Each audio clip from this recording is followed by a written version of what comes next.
Debt is a bad thing. At least, that's what we've been taught. That's why most people aim to pay off their debts, clear their credit cards, and save as much cash as possible. But here's the strange part.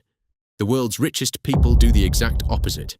Robert Kiyosaki, Elon Musk, MrBeast, and many more.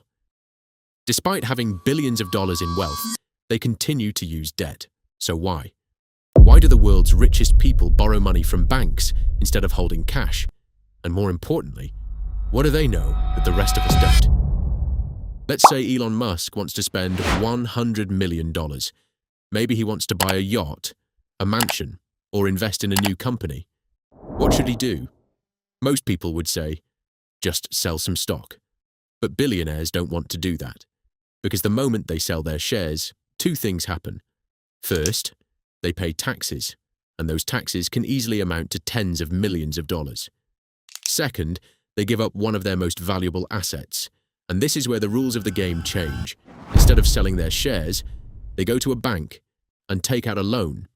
Yes, people worth billions of dollars borrow money, because banks are willing to accept their stock as collateral. In other words, they're saying, let me keep my shares, just give me the cash. And the bank is happy to do it.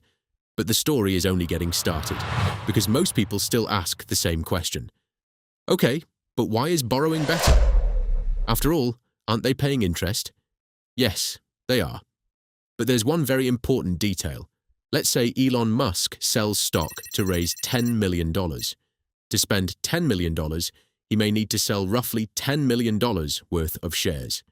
But perhaps $2 million of that ends up going to taxes. So to get $10 million in cash, he effectively gives up $12 million of wealth. And it doesn't stop there. Let's assume those shares rise by 20% over the next year. That means the stock that was worth $12 million would have grown to $14.4 million.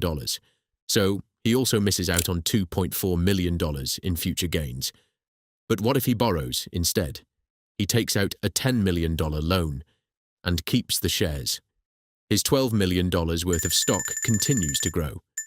A year later, it reaches $14.4 million. Now let's say he pays $500,000 in interest on that loan. Instead of paying $2 million in taxes, he pays $500,000 in interest. And he still keeps the $2.4 million in stock appreciation. That's why, for many billionaires, debt is not a burden. It's a tool.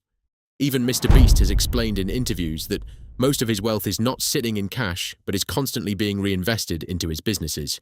It's funny talking about my personal finances because no one ever believes anything I say because they're like, you're a billionaire. I'm like, that's net worth. I have negative money right now. I'm borrowing money. That's how little money I have. Cash sitting still doesn't produce anything. Capital does. Investments do. Businesses do. And that brings us back to the opening statement. What makes the rich richer isn't that they avoid debt. It's that they use debt as a tool. Poor people use debt to buy liabilities. Rich people use debt to acquire assets. That's why the world's wealthiest people accumulate companies, stocks, and investments instead of piles of cash. Because at the highest level of the game, cash is not king. Assets are.